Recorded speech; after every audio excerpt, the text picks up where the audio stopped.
All right, let's keep going. Let's keep going. So in this video, I want to talk about taking shortcuts and cutting corners when doing business here in Africa.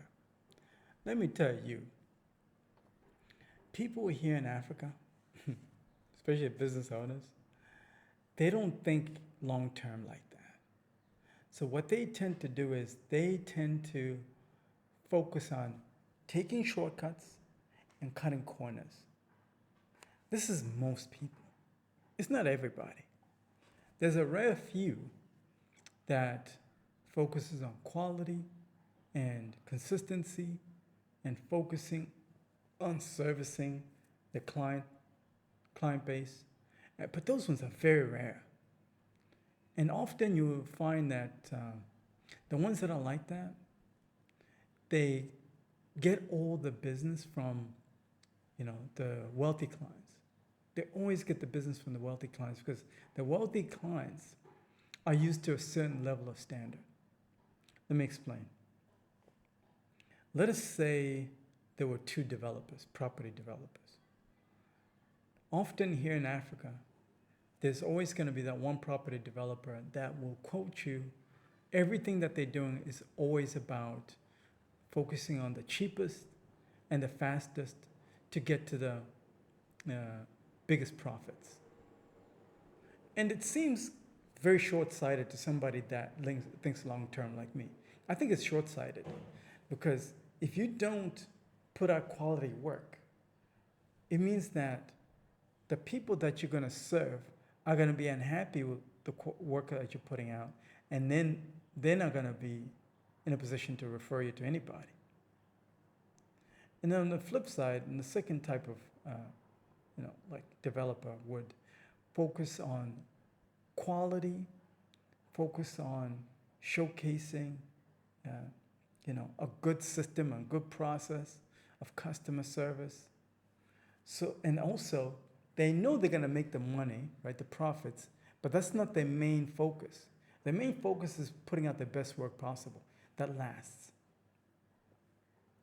And I think when you're kind of trying to do business here in Africa, you need to focus more on the long-term value versus cutting corners and taking shortcuts like everybody. And these people that tend to take shortcuts and cut corners, you'll be very surprised.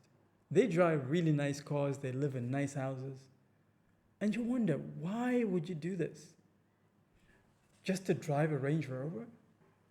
So you're compromising the value, the work, your reputation, your future earnings, just to drive around a Range Rover? Does it even make any sense? That Range Rover is not an asset. That Range Rover is a liability. Because you need to upkeep the cost of maintaining that Range Rover. You're going to compromise the real asset, which is that business that's bringing you money. That's hustling backwards. That is hustling backwards. If you really want to find success in this economy, right? Of course, Africa has multiple economies. If you really want to find success here in Africa, you do the complete opposite of what the majority are doing. Do the complete opposite. Invest more into that business. Invest in quality customer service. Do not cut corners. If anything, if you have to take a little bit of a hit on something in order for you to maintain your standards and your quality of work, then do it for the short term. Because in the long term, you're going to win. Because what's going to happen is that customer that doesn't deal with you and goes to somebody that cuts corners, and they're going to get burnt. And they're going to hear about you. And by the time they come to you and they see how good your work is, they're going to be like, damn, I wasted so much time and money on that jerk. I should have worked with this one. That's how good your work has to be. That's how good your value to the marketplace has to be. If it means that you have to lose a customer because that customer maybe wants something that you can't deliver for the price, then don't take that contract because you're going to compromise your standards. Ultimately, everything comes down to compromising of standards. This is what I'm seeing here. There are far too many business owners here in Africa that don't have high standards. So the only time you get access to high standards is to go into a 5-star hotel or 5-star, restaurant, or hang out in a rich neighborhood. Meanwhile, there are other people that could use, high standards. It doesn't necessarily always have to be in a rich neighborhood. If you open up a really good quality business that delivers really high standards of customer service and all these things that I just talked about in a growing middle class neighborhood here in Africa, you'll make more money than in a rich neighborhood. Because the middle class in Africa is growing in certain parts. Kenya's got a growing middle class. South Africa's got somewhat of a middle class. Zimbabwe's got a small middle class that's growing. People got money over there. They're not like the Europeans or the Americans that are saddled with debt. People here can actually afford certain luxuries. A family of 4, for example, mom, dad, 2 kids, they can actually afford to go out on a Sunday or Saturday and have a nice dinner or brunch, for the most part. And I've seen these people because I'm here in Africa. I see them. And I know how much they're spending because I look at the prices of the places that I go to and I look around and I see, the type of people that are there. It's all families. People here, especially in Tanzania, are big families. They love to eat. The food here is so delicious. They love to eat.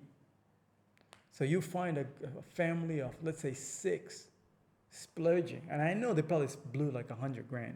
I mean, $100, sorry, not $100,000, $100. Because they're drinking beers too, alcohol, lots of food. So if you open up a nice, valuable, establishment, it could be in any niche. Let's say you want to open a restaurant. That's probably a good example to use for this one. If you had to open up a restaurant, try and avoid opening that restaurant in the richest neighborhood of that country. The capital city of whatever country you're trying to do business in is not the only place that you can make money. It's not the only place. Kenya's full of other cities.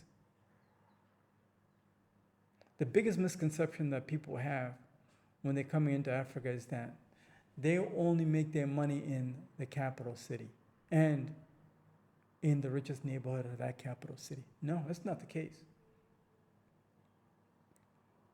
You will make more money by opening up a fancy restaurant in Kisumu, right? Over that same fancy restaurant in Gigiri. Gigiri is in Nairobi. Kisumu is a city in Kenya, and Gigiri is a neighborhood in Nairobi. Meanwhile, the rent for that restaurant in Kisumu is going to be cheaper than you renting in Gigiri. You bring the standards up. Because over there in Kisumu, there are guys that are making money in Kisumu. They're millionaires in Kisumu. Might not be a lot of millionaires, but they are. There's a growing middle class in Kisumu. But they would love to, on a Saturday, instead of driving all the way to Nairobi to experience 5-star quality, they would love to experience that in their own city.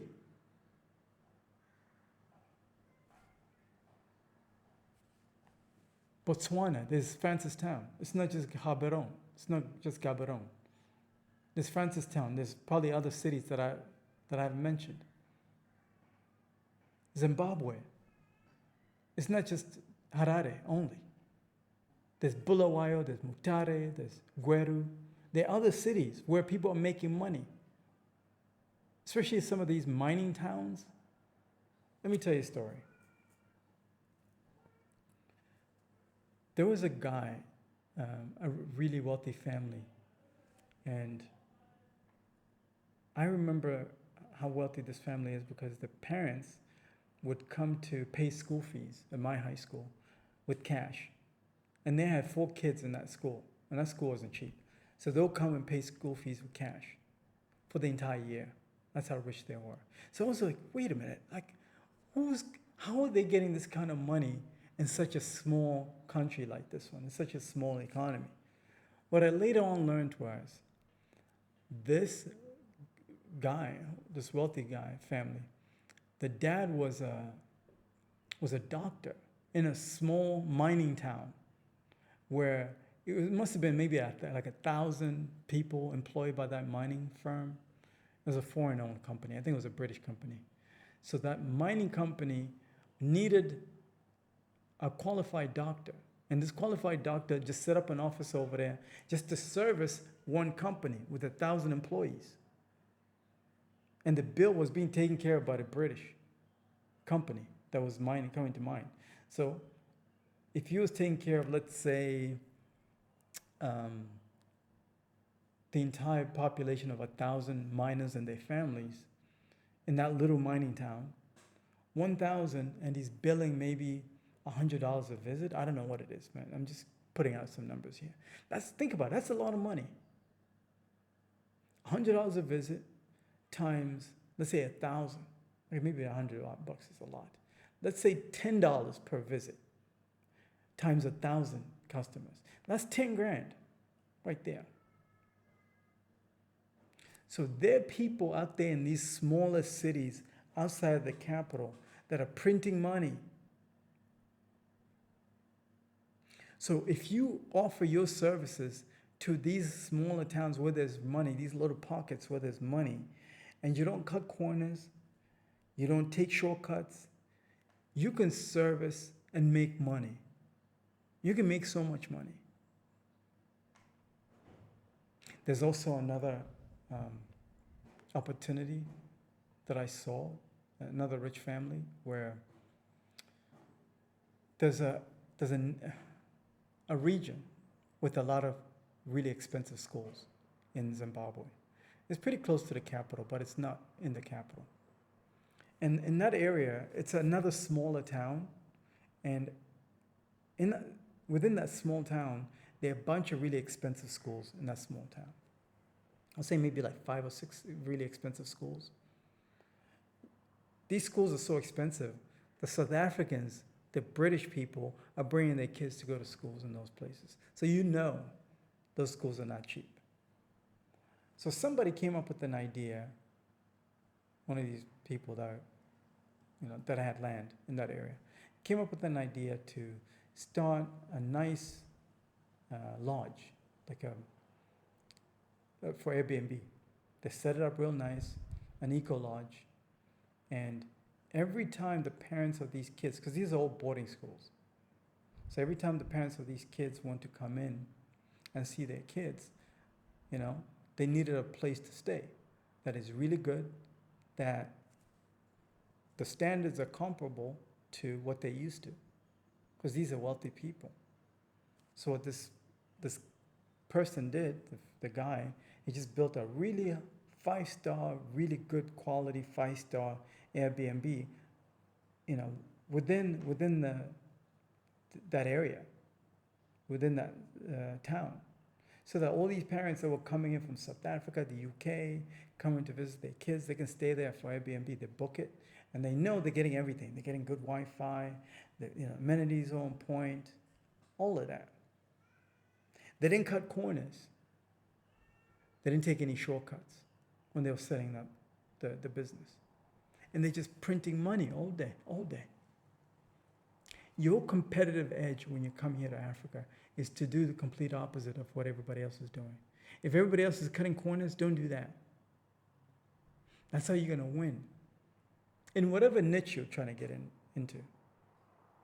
If you haven't picked a niche already, if you don't know what to get into, there's so many videos I'm going to be dropping here on this channel. Go watch them. I've already done some videos on some of the good niches you need to consider getting into. Go watch that. And if you still need some help, I'll put a link in the description of this video. I can help you come up with a really good niche and utilize technology to make sure your business is visible in this thing right here. Everybody's on their phone like this. The game has changed here in Africa. If you're not on the mobile device, if nobody can see you on Facebook, TikTok, Instagram, you don't exist. You're not going to get to the same level of wealth that you should be actually aiming for. There's another guy that focused on drilling boreholes. He came up with, and I think I did a video about this as well. Already there are plenty of people here that know how to drill wells and boreholes, because the water supply from the government, the city or the province or state, whatever you want to call it, is not reliable. So most people, if they have land, they will find a company to drill a borehole, a well on their land to extract water.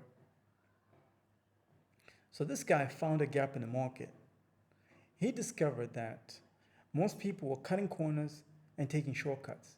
So what they'll do is they'll promise to drill a well, a borehole, and charge the client $5,000, and then they'll still drill the borehole, but the water did not last. So maybe after, let's say, a couple of weeks or even a couple of months, the well dried up. Because these, other companies were cutting corners. They wanted fast cash. And they were ripping off, landowners by drilling wells that would dry up after a couple of months. So he saw that opportunity, and he used that to his advantage. And he said, okay, I'm not going to do this. I'm not going to cut corners.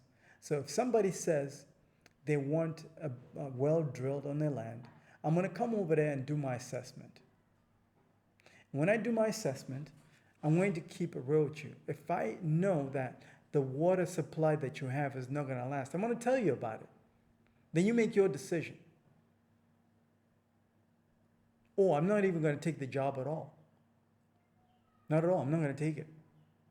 And instead, let other people that are trying to scam take that job. Then that landowner is going to discover, oh, they been scammed. Then they'll find him, because he's the one that will keep it real with them, because he doesn't cut corners.